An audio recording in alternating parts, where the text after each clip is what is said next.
All right, this is Jeff Zimmerman with FightNews.com. I've got one of the youngest, hottest stars in all of boxing, Jesus Ramos. Got a big fight against Joey Spencer on the undercard of Caleb Plant versus David Benavidez, March 25th, Showtime pay-per-view. How you doing, Jesus? I'm doing good, man. How about you? Good, good. So you're in camp, getting ready for the fight of your life. Two undefeated fighters. How excited are you? Man, I'm excited. It motivates me that Joey Spencer is undefeated, that he's also a rising prospect, and it's very motivating to work hard. He's coming to take my undefeated record, and I gotta make sure he does it. That's great. And I know all the boxing fans cannot wait for it. But before we get too deep into the fight, as I mentioned, I just got off the phone with your uncle, Abel, and talked about the family business of boxing. He's on the card with you. How cool is that? And take us back to, he talked a little bit about, you being around it and just kind of that boxing in your blood. Take us back to your start. Yeah, my uncle he's been training for a long time. And back when I was little, they used to train in my garage. My father is obviously our coach, and we used to train in our garage. And so all I had to do was step outside, and there was boxing bags there, people hitting the mitts, the bags, different stuff like that. So I was always around it. I was basically I grew up in boxing, so I at first I was in love with it, man. I loved it a lot. I just wanted to fight. And I was too young. I was only 6 years old. I couldn't compete. And but I wanted to, I wanted to do what my uncles were doing. They were competing every weekend. I wanted that. And I kind of got tired, I guess, being so little, so young, I couldn't understand why I couldn't fight. And I got tired of it. I was tired of training and not fighting. So I kind of just let it be. I stopped training. But when I turned 8, I came back, and it was like I fell in love with it. I was able to compete. I was dedicated, and I haven't stopped ever since, man. I had my first amateur fight at 9, and ever since then it's just been training, training, training. What was it like? You're so young, and to hear you describe, how you got sick of it, at such a young age, 6 years old, you couldn't actually compete. What was the feeling like when you finally were able to put on the gloves and actually hit somebody in a real fight? It was amazing, man. I remember inviting my whole family to my fight. It was just a smoker event, but to me it was something huge. It was gonna be a great moment, and I invited everybody. I remember I weighed in like a professional. I had my Pedialytes with me. I was just 9, but I saw everything my uncle was doing. When he was already a pro. He had his own Pedialytes, his Gatorade, his water. I took the same thing with me to that event, and yeah, man, it was to me it was such a huge thing. So having my friends, my family there, it was big, and yeah, I made the best out of that. It was amazing. And even if you didn't understand what the Pedialyte or anything was actually doing for you, but seeing your uncle take it, that's all you needed. Yeah, that's all I needed. It was just like, and I only lost about a pound, but to me, it was something that, I lost a pound. I needed that, in my body so I could be stronger. And yeah, man, it was crazy. It was just me and a young kid with dreams. That's what it was, really. Yeah, and you fought amateur. You only had 55 amateur fights, which really is not a whole lot for a young phenom coming up. Why so few fights? Did you fight in the national tournaments? What was your amateur career like? I didn't have a lot of amateur fights, mainly because, like I said, my uncle was already professional. So what my father wanted to do was mostly take me to training camps. When he'd go out to a training camp, I'd go with them. We'd be in training camps, and I'd be sparring professionals. But I actually did compete in a couple nationals. I went to the USA's nationals. I went to Silver Glove nationals, a couple Junior Olympics. But yeah, I never got a national championship, man. And the last one was the one that was like the one that made me decide I was ready to turn pro. It was at the USA's. I felt like I did really good. I lost the first round, but the second and third was when I really came on, and I just felt like I needed more time. and I just felt like my style was more well suited for the pros, and that's when we decided to make that jump. Yeah, talk about that a little bit. Obviously, the amateur and pro style is different. The scoring obviously is the biggest difference. But you turned pro at 17, and both you and your dad came to the conclusion that your style was better suited for the pros. Yeah, I was, sitting down more on my punches. I was actually trying to hurt the guys, and it was something that doesn't really count on amateurs. If he's throwing 10, but I'm landing one good one, they're going with the guy that's throwing 10, even though maybe they didn't land as clean as mine. And that's why, it was kind of like, well, I'm just gonna stick to the pro, start doing this. I was already dedicated, like I said, I was going through the training camps with my uncle. I was dieting how I was supposed to, so we said, why not? I feel like I was ready, I was mature enough, and we decided to do it. Yeah, and then talk about when you finally got under the bright lights. And again, I'm here with Jesus Ramos, Jeff Zimmerman, FightNews.com. You actually were a little nervous getting into one of your first big fights. And when you Yeah. were a kid, you used to envision what that ring walk would look like. Yeah, man. I was just thinking about that the other day. You know how when I was young, we'd always throw on the pay-per-views. We'd always watch the big fights, and it was something amazing. Something that I would enjoy a lot.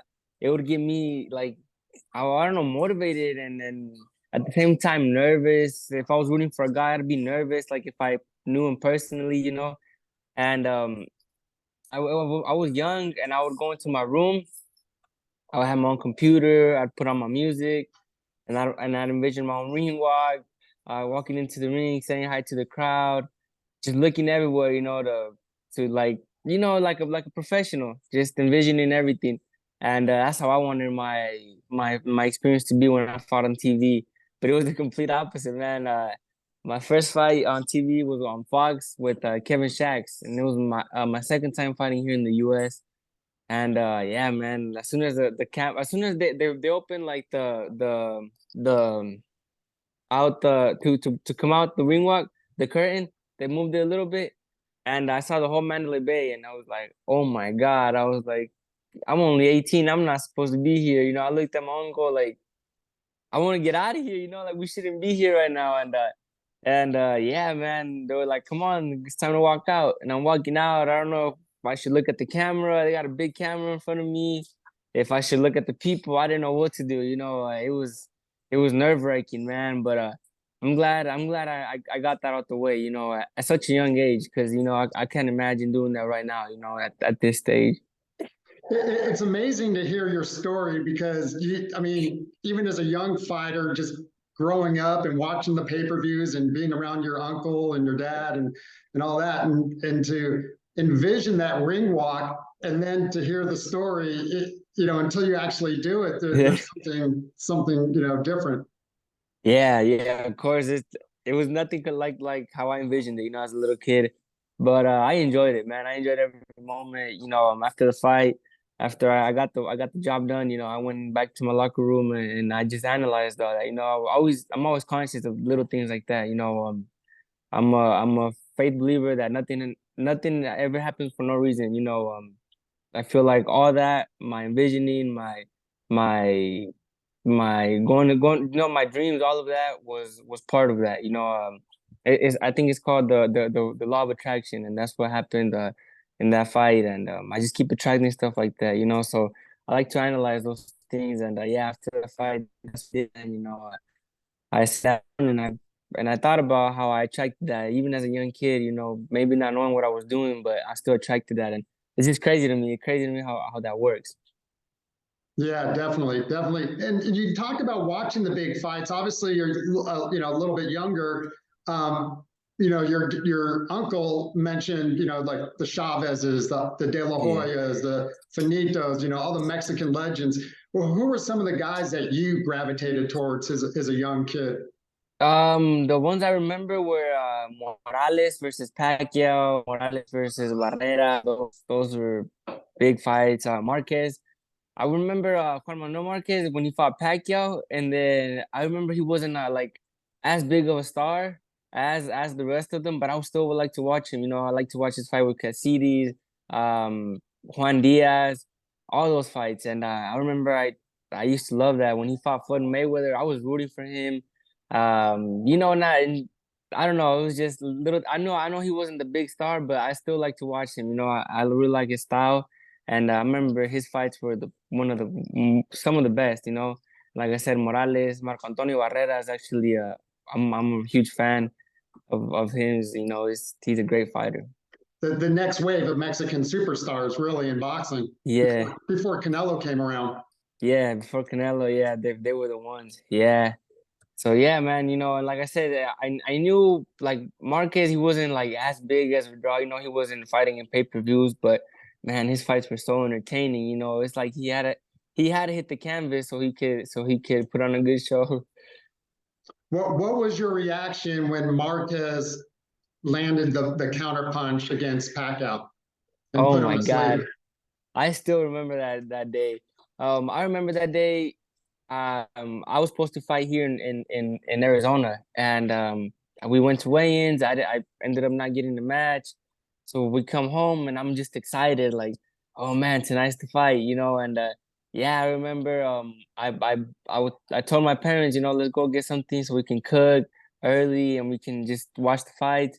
And yeah, you know, my dad was like, yeah, let's go. We got something to grill.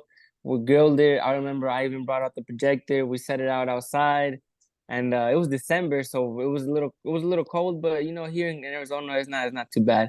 And you know, we were sitting outside watching the fight, and when he dropped him the first time, I was excited. I was like, he's got it. You know, he's got it.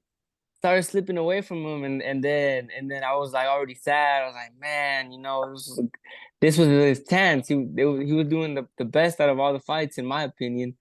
And then out of nowhere comes that left hand. I jumped up so high, man. I almost hit my head. You know, we had a little pergola outside. I almost hit my head, and I was jumping up and down, excited. Like I said, almost like if I knew him, you know. But it was just excitement. Yeah, yeah, you got a hell of a memory. Um, and you're on the undercard again, the co-main event versus Joey Spencer. And before we get to that fight, Benavidez, David Benavidez, the family, another family boxing business, out of Arizona. I know in talking to your uncle, you guys have been in the gym with the Benavidez family. What have those experiences been like? You know, they're actually really really good people. You know, they're really nice, really cool. And they work hard too. You know, I remember going to the sparring sessions between Benavidez Jr. and my uncle. And at the time, you know, well, David, no one really talked about him. It was just more Jose. You know, everybody talked about Jose. He had signed with Top Rank, and he was gonna be the next big thing. But I remember David, he was always there, man. You know, he was working hard. He was always sparring, and even though nobody talked about him, and but everybody would say, you know, he's gonna be the one. He's gonna be the one. And you just see a chubby kid, you know, in the corner just working out, and it was like, you know, some people didn't really believe it. You know, I was just a kid, so it was just like whatever, you know. But yeah, I remember that I have that memory. You know, that we'd always go to the sparring sessions, and it would always be Jose. You know, there would be cameras around Jose. There'd be people trying to get an interview, people trying to get a picture. So it's crazy, you know, how things change. But it's exciting. It's exciting that we're sharing the card now with them. It's crazy. Have you guys? Do you guys have a relationship? You and David, have you talked about being on the card together, co-main and main? Not about this card, but yeah, we have a relationship. You know, he's really, like I said, he's really cool. He said he watches my fights, and obviously I watch his all the time. And you know, we're good friends. We're good friends, but I haven't had the chance to talk to him about this event coming up, man. You know, not yet. We're Not both, I yet. guess, we're both working hard. You know, getting ready for this. Right, right. Let's talk about the fight. Joey Spencer, another knockout artist, 16-0, 10 KOs. You're 19-0, I believe, 15 KOs. Someone's KO's got to go, whatever that is. But what should we expect? Two young guns, which you guys talked about it, I think, yesterday on the press conference. This is essentially unheard of in boxing today. Two young, hungry talented up and comers sharing the ring together. Talk about that. Yeah, it's unfortunate, like you said, that there isn't a lot of fights like this, and you know, and like I just explained to you in my memories, you know, it was the best versus the best. You know, Morales versus Barrera, Morales versus Pacquiao. You know, young fighters who were hungry, and that's why we have these memories. You know, that's why we have these memories of such great nights of boxing, of you know, and that's what I want to do. What I want to bring to the table. I want, you know, maybe the next generation is watching me and entertained by my fights. Maybe a kid is going into his room, you know, envisioning his ring walk after my fight, and that's huge. You know, that's huge, and that's what it's all about. That's why I'm taking these fights. They're tough, but they challenge me as well, and that's what I like. You know, I like to compete. I work hard every day, and for that same purpose. You know, I don't. I'm not gonna let, you know, Joey Spencer come and take everything that I worked hard for. You know, it's been a road, it's been a journey to get here, and I'm not gonna let it go that easy, man. And did Joey call you out for this fight? Jesus, Yeah, were you yeah. It was surprised? yeah, I was surprised. It was surprising because I had just mentioned it too in an interview. He wasn't he I mean, he hadn't fought anybody before Salgado. He hadn't really taken that kind of step up. So when they asked me, I was like, well, you know what? I mean, I'm fighting, you know, I fought Vladimir Hernandez coming off the J-Rock win, Santa Maria coming off beating my uncle. So it was like I'm essentially taking a step back if I fight Joey Spencer. You know, I wanted more of a challenge. But then he stepped up, beat Kevin Salgado and another undefeated fighter. So I was like, okay, well, you know, and then he called me out. He was the one that wanted it. So I was like, okay, let's do it then, you know. Like I said, I like a challenge, and it motivates me even more. No hesitation to take the fight. No, no, no, none, none, none, none, none of that. You know, I was just like excited about it. What challenges does he pose? I mean, obviously he's got power, you have power, but besides that, what challenges do you see You from? know, he can be like a good boxer. He can but that's the thing about him. I feel like he's a good boxer, maybe 2 or 3 rounds, and he kind of fades. You know, I feel like in his last fight with Salgado, he was doing good things in there, but in spots, you know, he wasn't really throughout the whole fight, he wasn't setting stuff up. You know, he would take a round off, and I mean, and essentially they were fighting at his pace. You know, Salgado wasn't pressuring him, or vice versa. You know, it was at his pace, and he still seemed like he got gassed.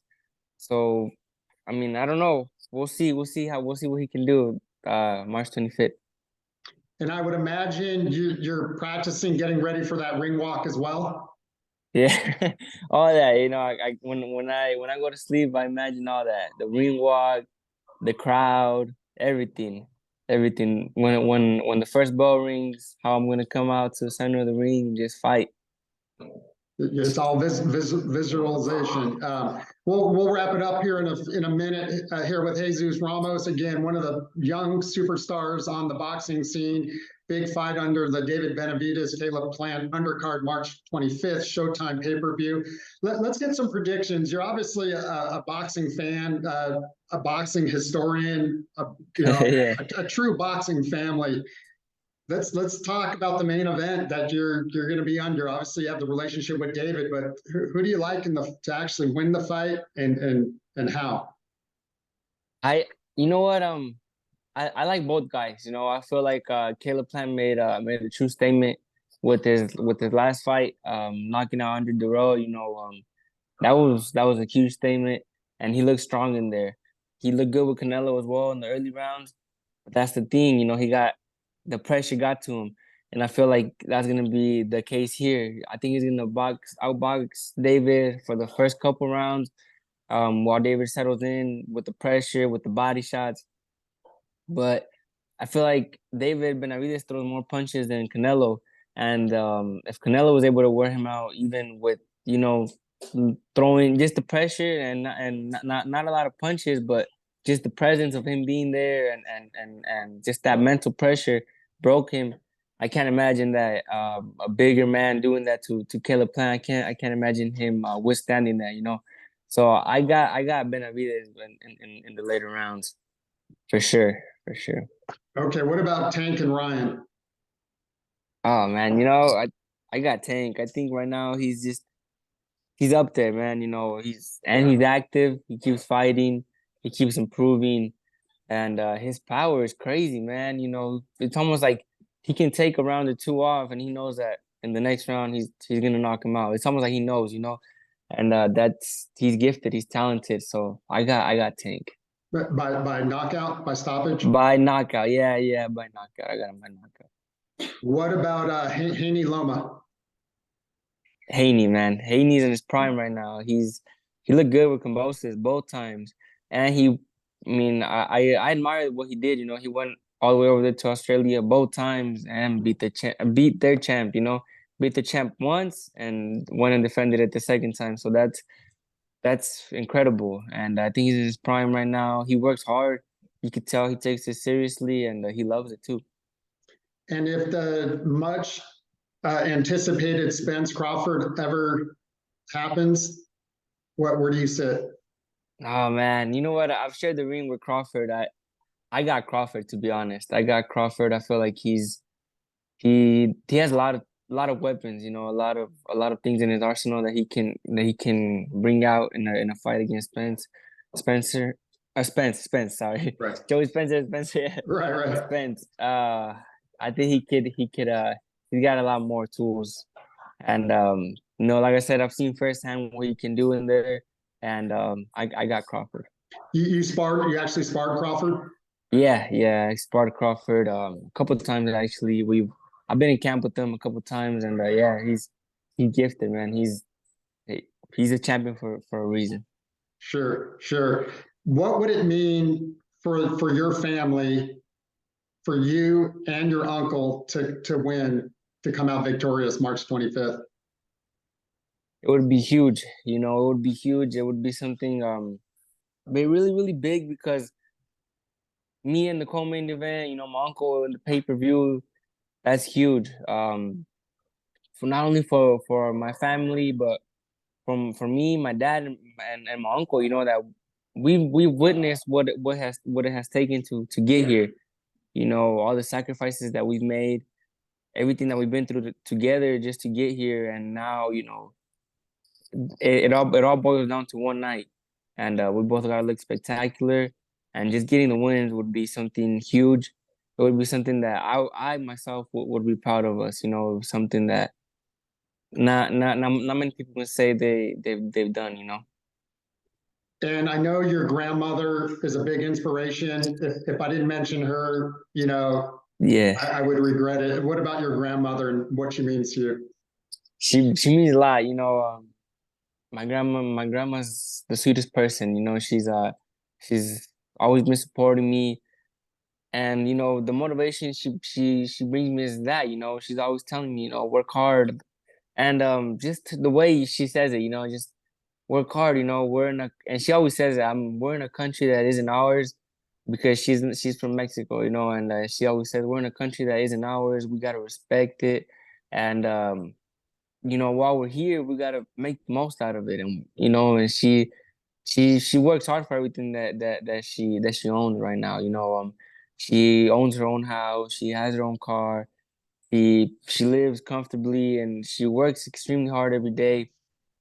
And she earned her spot as a supervisor, and she doesn't talk any English, and but that's just with hard work, and that just inspires me, because I mean, if she can do it, she doesn't talk English. What's my excuse? I don't have an excuse. I just got to keep working.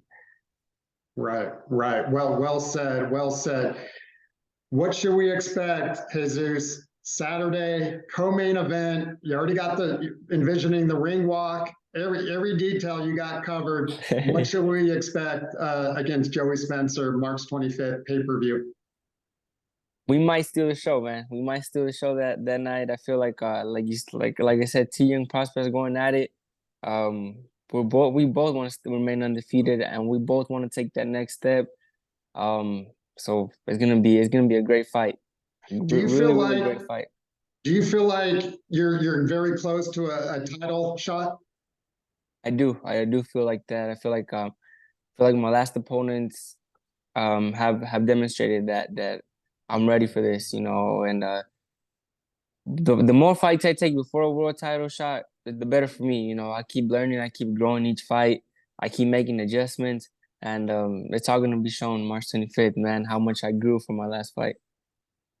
All right, you heard it here. Jeff Zimmerman, FightNews.com. Jesus Ramos got the biggest fight of his life coming up against Joey Spencer, March 25th, the co-main of David Benavidez, Caleb Plant. He's ready. He's got all the details. Don't let the nice guy image fool you. The smile, the superstar looks. He's ready to go. Him and his uncle ready to steal the show. And Jesus, man, it was great to talk to you. Look forward to the fight. I look forward to watching you grow in your career, and best of luck. Thank you, man. I appreciate your time and thank you for the interview. Appreciate it. Thank you. Thank you.